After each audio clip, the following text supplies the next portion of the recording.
आज हम बेसिक यानी कि पहला प्रोग्राम बनाएंगे सी प्लस प्लस का। तो उसमें लास्ट टाइम मैंने आपको स्ट्रक्चर बताया था, उसी को लेके आगे चलते हैं। तो हमारे पास क्या है, number sign include iostream dot h, ठीक है। उसके बाद सेकंड लाइन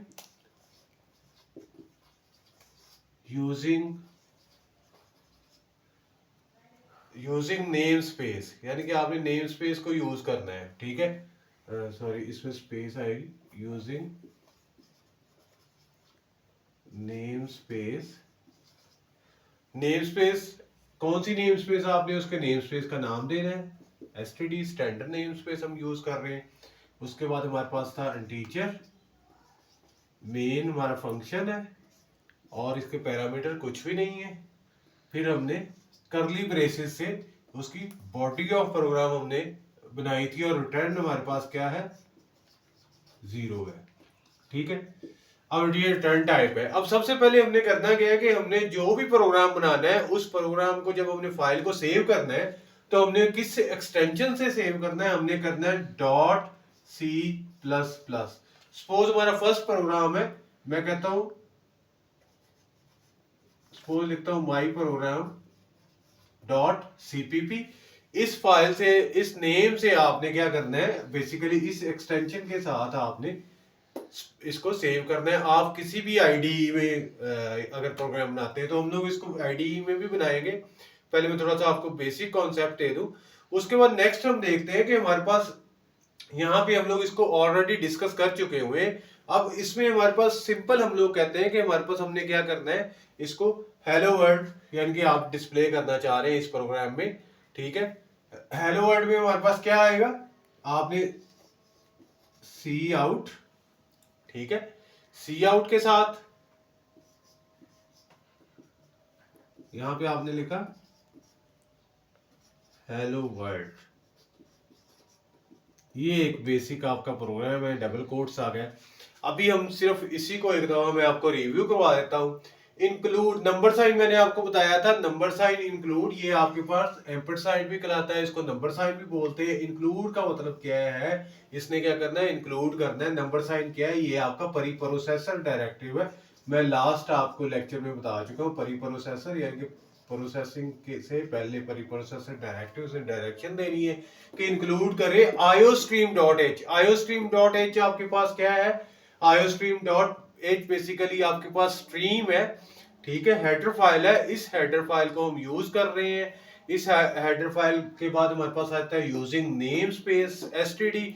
अब नेम स्पेस हमारे पास क्या है, नेम स्पेस हमारे पास हमने क्या किया हुआ है, ग्रुप ऑफ फंक्शंस जो हमारे पास बने हुए हैं वो हमारे पास कहाँ पे पड़े हुए हैं, इस हेडर फाइल के अंदर, ठीक है। अब ये हेडर फाइल कहाँ पे होती है, लास्ट टाइम भी मैंने आपको बताया था, जो लाइब्रेरी होगी उस लाइब्रेरी के अंदर हेडर फाइल होगी। किसकी लाइब्रेरी, सी प्लस प्लस की, ठीक है, जिसमें पहले से बिल्ट इन फंक्शंस आपके कुछ फाइल्स पड़ी हुई हैं। उन फाइल्स में फिर आगे हम नेम स्पेस क्यों यूज करते हैं, नेम स्पेस बेसिकली ग्रुपिंग है, यानी कि आपके पास डिफरेंट फंक्शंस है, डिफरेंट आपके पास यानी कि प्रोग्राम्स हैं, उनको अब आपके जो जितने भी फंक्शंस हैं उन सब की नेम स्पेस जो है वो डिफाइन की जाती है डिफरेंट नेम से। यहाँ पे नेम स्पेस हम यूज कर रहे हैं स्टैंडर्ड।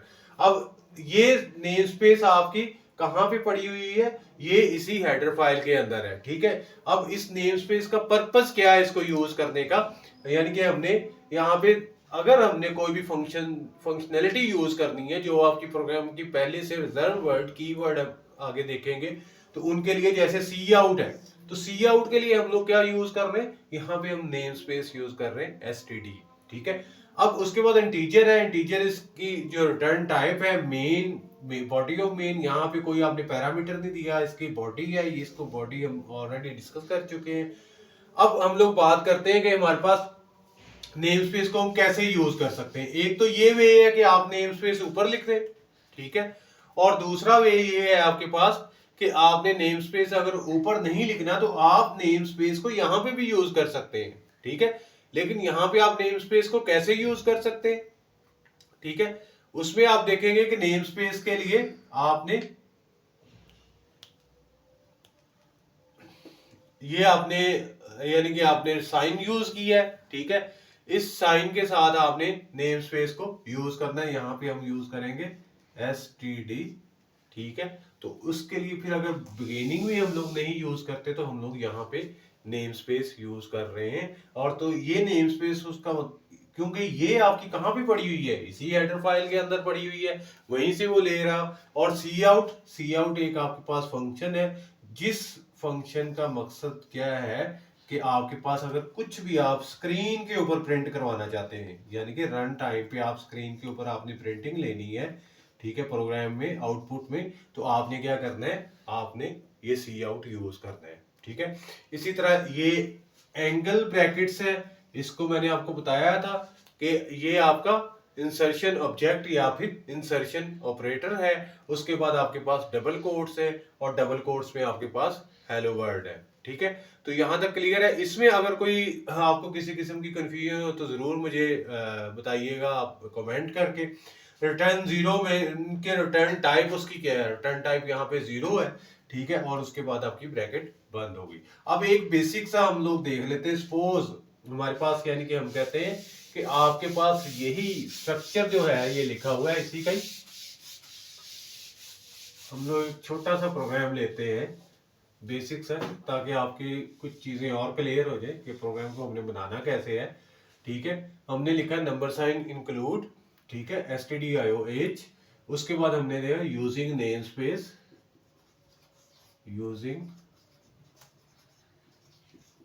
नेम स्पेस STD, ठीक है। और ये आपका क्या है, ये टर्मिनेटर साइन, इसको स्टेटमेंट टर्मिनेटर भी कहते हैं। इसका मतलब क्या है कॉलन का, कि आपकी स्टेटमेंट यहाँ पे क्या हो रही है, टर्मिनेट हो रही है कॉलन को। टर्मिनेटर स्टेटमेंट, टर्मिनेटर C++ में और C में बोला जाता है, ठीक है। उसके बाद हमने देखा था हमारे पास इंटीजर है। इंटीजर हमारे पास क्या है, मेन। ये बेसिकली आपका क्या है, ये इंटीजर आपके पास उसकी टाइप है, किसकी, मेन फंक्शन की। फंक्शन के अब ब्रैकेट्स के अंदर पैरामीटर आते हैं जो कि हम यहाँ पे यूज नहीं कर रहे, ठीक है। फिर हमने क्या किया था, इसकी बॉडी जो है उसको हमने यहाँ पे क्लोज कर दिया था। और लास्ट में हमने देखा कि हमारे पास रिटर्न जीरो, इट मींस कि आपके पास रिटर्न क्या आएगा, रिटर्न जीरो का मतलब कि अगर आपका प्रोग्राम सक्सेसफुली रन हो रहा है तो रिटर्न जीरो उसकी वैल्यू जो रिटर्न हो रही है, वो किसी भी फंक्शन को जब हम यूज करेंगे, इन पैरामीटर्स में हमेशा वैल्यूज पास आउट होती हैं। उन वैल्यूज की कैलकुलेशन के बाद कुछ ना कुछ रिटर्न, या अगर यहाँ पे इंटीजर है तो इसमें इंटीजर टाइप की वैल्यू रिटर्न होती है। क्योंकि यहाँ पे इंटर्न हम कुछ भी चीज कोई भी रिटर्न नहीं कर रहे, तो इसलिए हमने क्या किया, रिटर्न जीरो। अगर यहाँ पे हम कोई पैरामीटर यूज करते, हमने कोई वैल्यू रिटर्न करवानी होती, तो हम जरूर यहाँ पे कोई ना कोई आप वेरिएबल यूज करते, ठीक है। उसके बाद हमारे पास नेक्स्ट जो है एक छोटा सा प्रोग्राम हम लिखते हैं। इसमें मैं आपको बताता हूं बेसिकली प्रोग्राम होता क्या है। हमने कहा जी हमारे पास जो प्रोग्राम है वो है, एक इनपुट है, उसके बाद हमारे पास क्या है, आउटपुट है, और सॉरी इनपुट है, एंड देन हमारे पास क्या है, प्रोसेस है, जो आपके कंप्यूटर सिस्टम का मेन वर्क है, और उसके बाद है आउटपुट। यही काम है ना आपके कंप्यूटर सिस्टम का, कि सबसे पहले इनपुट आपने ली, उसके बाद आपने उसको प्रोसेस किया, उसके बाद आपके पास आउटपुट आ गई जो आपकी रिक्वायर्ड आउटपुट है, ठीक है। अब इसमें हम लोग देखेंगे हमारे पास, यानी कि एक फ्लो चार्ट के थ्रू मैं आपको बताता हूं कि हमने प्रोग्राम छोटा सा बनाना कैसे है। अब सपोज हम लोग कहते हैं कि हमने दो वैल्यूज लेनी है, एडिशन ऑफ टू नंबर्स का प्रोग्राम बनाना है, एडिशन ऑफ टू नंबर्स। अब छोटा सा प्रोग्राम है, बेसिकली मैं चाह रहा हूं कि एक दफा आपको कॉन्सेप्ट थोड़ा सा इसका क्लियर हो जाए। तो सबसे पहले क्या करेंगे, हम लोग एक फ्लो चार्ट बनाते हैं कि हमारा प्रोग्राम का फ्लो कैसे बनेगा। उसके लिए हम फ्लो चार्ट बनाते हैं, फ्लो चार्ट। अब फ्लो चार्ट बनाने के लिए हमारे पास डिफरेंट किस्म के सिंबल्स यूज होते हैं। जैसे अब फ्लो चार्ट की अगर बात करते हैं, अगर आपने नहीं भी पढ़ा तो इस पे मैं एक अलग से लेक्चर एक आपको मेरा मिल जाएगा फ्लो चार्ट पे भी।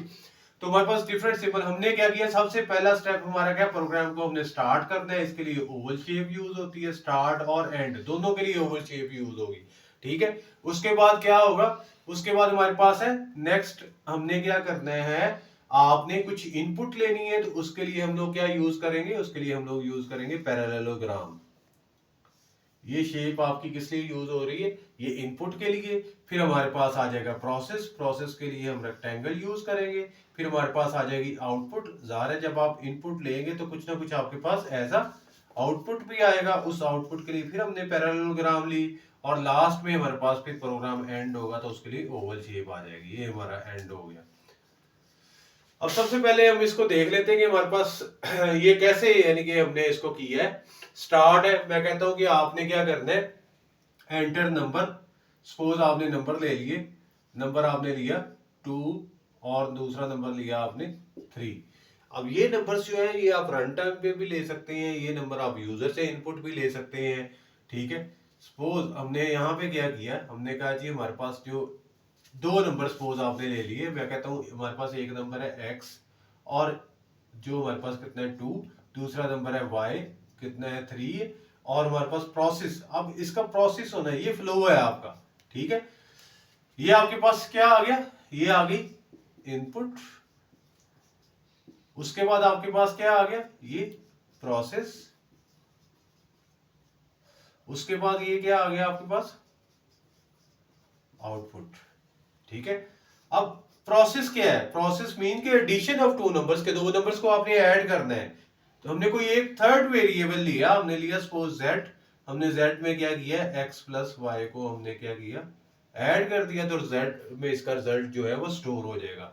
देन आउटपुट, आउटपुट में हमने क्या करना है, स्क्रीन के ऊपर प्रिंट करवाना है, क्या प्रिंट करवाना है, डिस्प्ले करवाना है क्या, z, या z की जो भी वैल्यू, उसके बाद आपका प्रोग्राम एंड हो जाएगा। ये तो आपका एक छोटा सा फ्लो चार्ट था।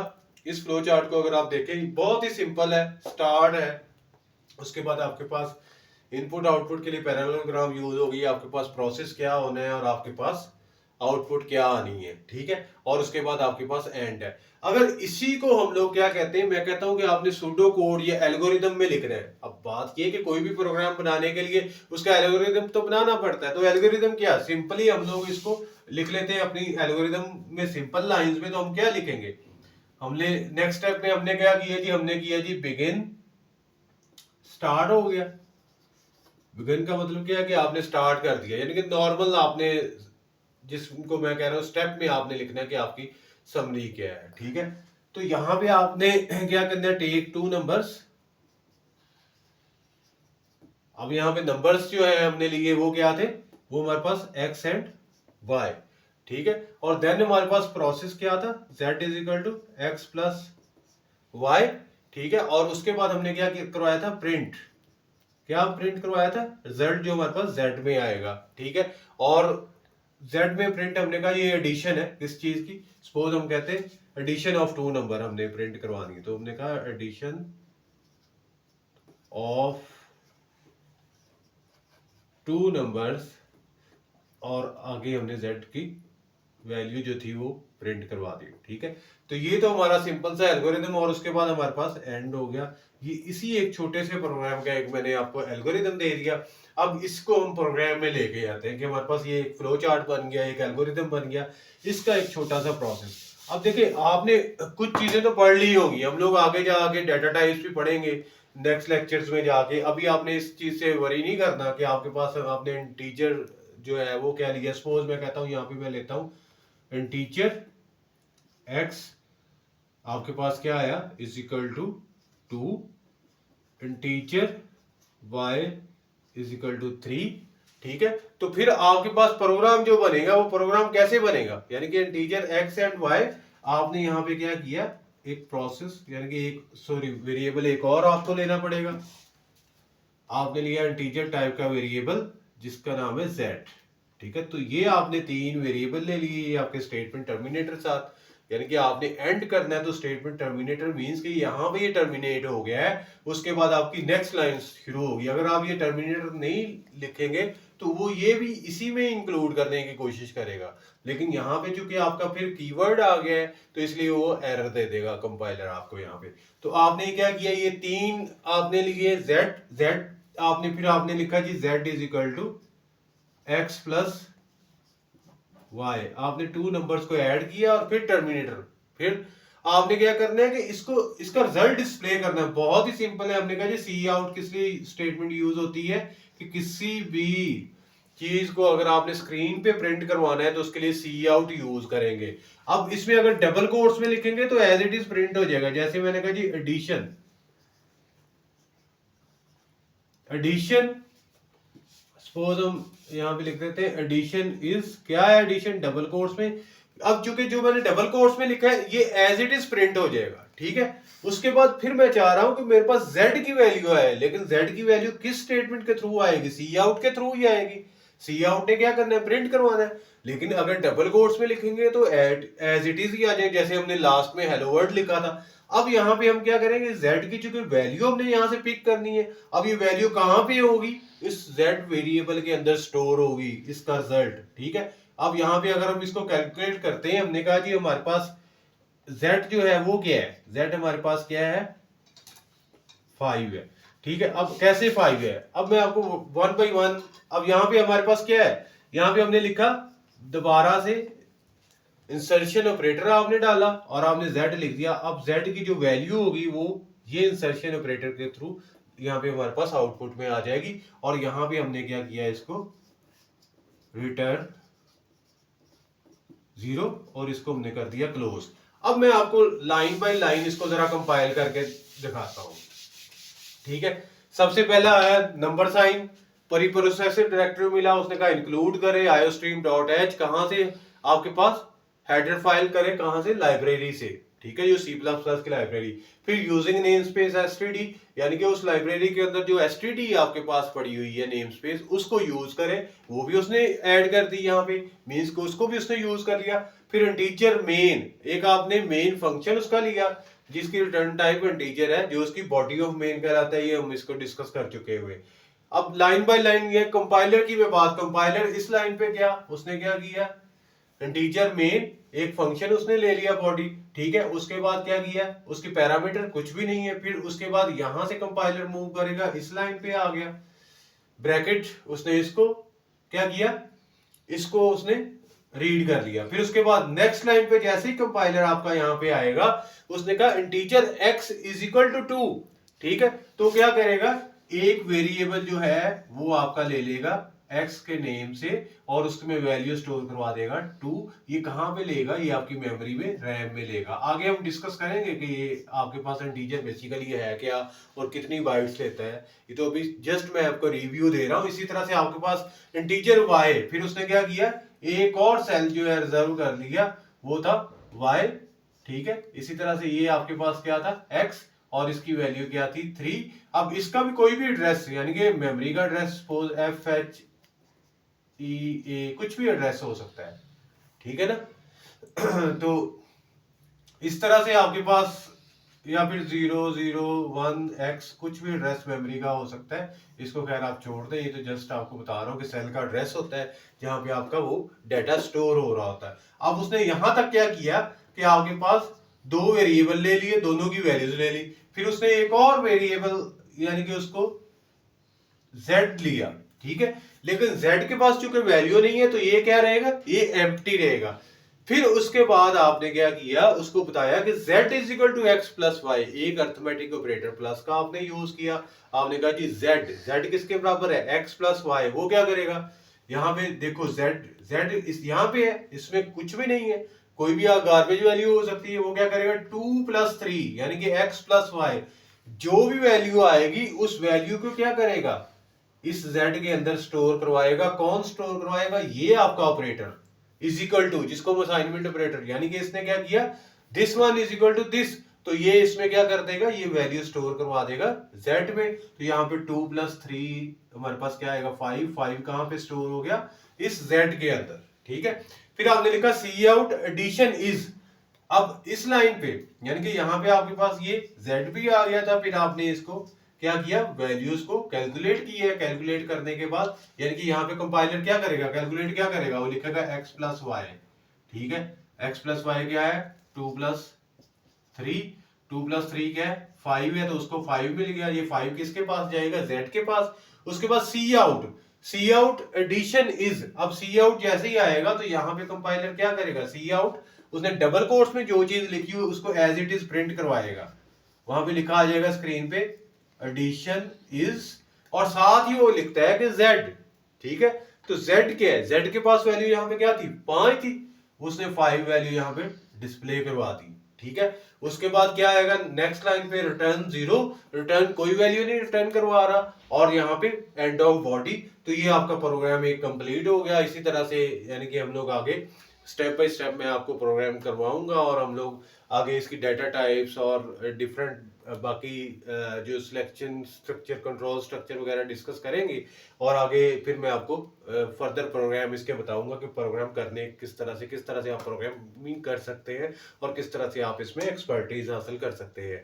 तो अभी के लिए इतना ही काफ़ी। नेक्स्ट लेक्चर में इंशाल्लाह मिलते हैं। अगर आपको किसी भी किस्म की कोई कन्फ्यूजन हो, कोई भी अगर चीज़ आपको समझ नहीं आती, आप ज़रूर कमेंट करें, और मैं इंशाल्लाह कोशिश करूंगा कि उस पर भी आपको यानी कि प्रॉपर्ली रिप्लाई करूं, या फिर आपको कोई ना कोई वीडियो उसके ऊपर, उस टॉपिक के ऊपर, उस क्वेश्चन के ऊपर बना के आपको अपलोड कर दूं, ताकि आपकी जो भी प्रॉब्लम्स है, जो भी अगर कोई ऐसा इश्यू है जो आपको समझ नहीं आ रहा, वो आपको आए। तो इसके आज के लिए इतना ही काफ़ी है। इंशाल्लाह फिर मिलते हैं नेक्स्ट लेक्चर में। तो अगर मेरी वीडियो आपको पसंद आए तो ज़रूर लाइक कीजिएगा, सब्सक्राइब कीजिएगा। Thank you. अल्लाह।